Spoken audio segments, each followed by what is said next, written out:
Climate change is driving a change in glaciers across the world, and we're kind of seeing changes in time. Glaciers all over the world are melting, but at different rates, and they've started melting more in some areas than in others. Peru has been dealing with melting glaciers for 50 years or more. It's a newer phenomenon in the Himalayas, and newer still in the Pamirs and some of the other mountains of Central Asia. And so we have an opportunity for a group of people in the Andes who have had several decades of experience, take what they've learned and enable them to share their knowledge and their experience with the people of Nepal and Central Asia.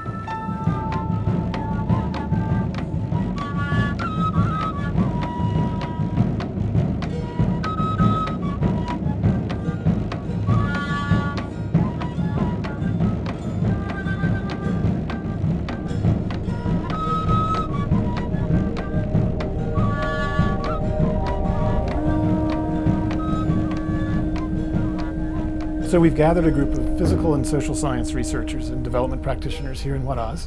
We've been able to hear from people both from the Andes, from the Himalaya Hindu Kush, as well as from Central Asia. USAID and the High Mountain Partnership have supported a Climber Scientist Small Grants program. We've been able to hear from each of the grantees about the work they've been doing over the last year.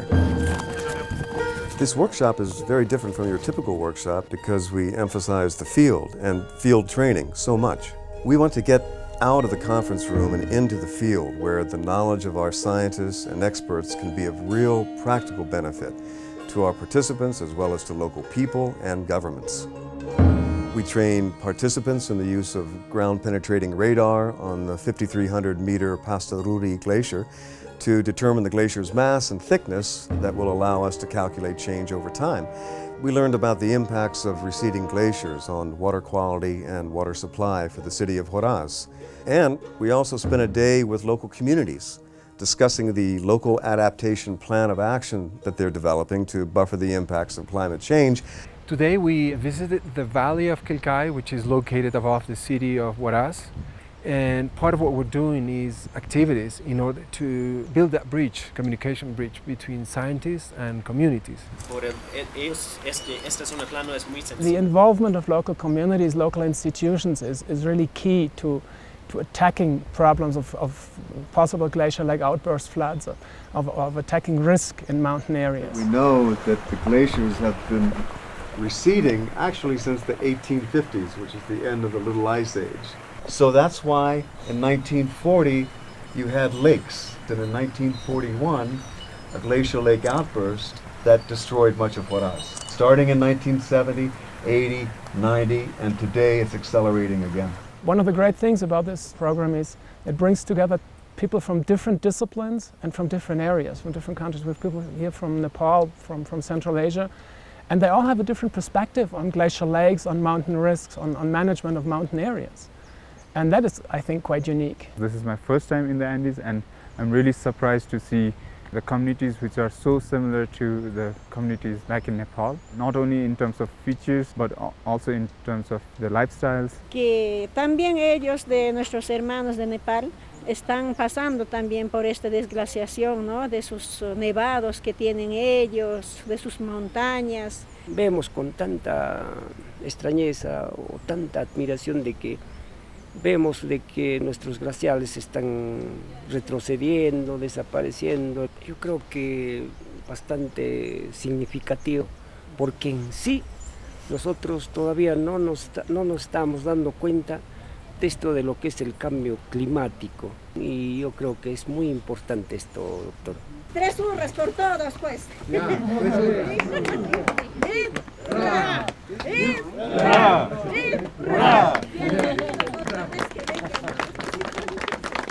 The last few days we're going to trek up to Lake Palcacocha, and we'll have an opportunity for hands-on learning led by the Peruvians that were in charge back then.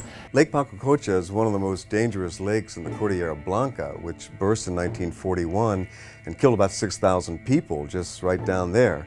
It's now about 34 times the size it was after it burst in 1941, and our model suggests that if it bursts again, it's going to kill 30,000 people down there.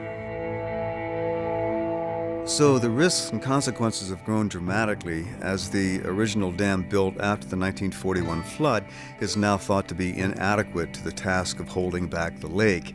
We're going to go up to the lake where we will have the opportunity to learn from Cesar Portocarrero, who was lead engineer on the Paucocosha project some 40 years ago.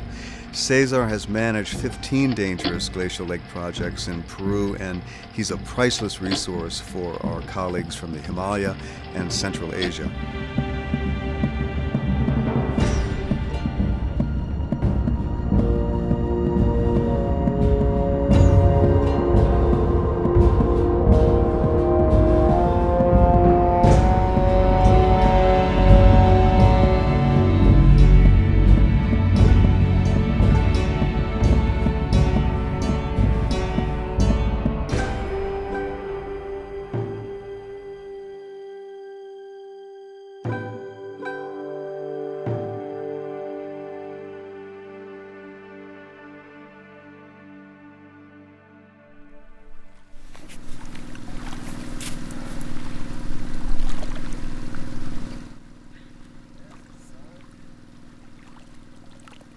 This dam that you see here was finished in 1974, and it was built when the lake had 500,000 cubic meters.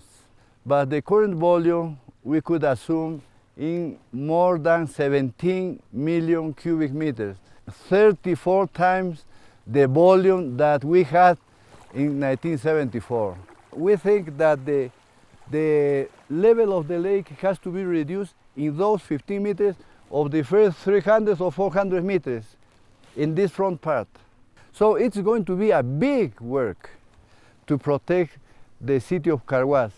र यहाँको समस्या के रहेछ माथिको समस्या यहाँको समस्या र माथिको समस्या मैले धेरै जस्तो एउटै देखाएको छु अब हाम्रो माथि अहिले इम्जा चौक चाहिँ एकदमै जोखिमपूर्ण त्यो अवस्थामा छ अनि मैले एउटा पोखरी देखेँ त्यो चाहिँ पहिला उनीहरु पनि एकदमै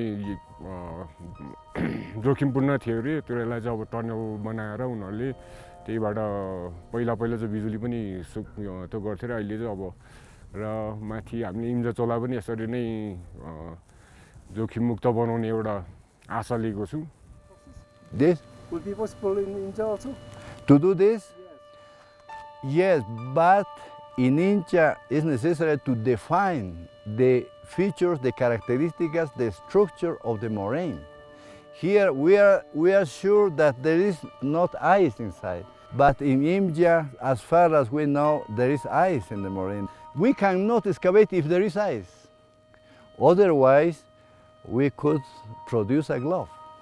From this conference, I think it will help Nepal, Peru, or other countries to mitigate the risk and to save people from the glove problem.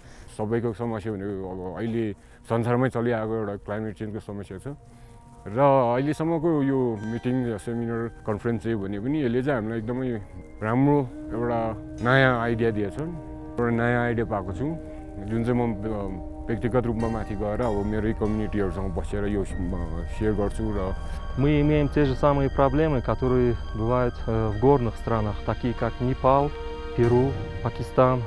Инициатива, мы не должны иметь границ в сфере науки, и все должно быть открыто для людей.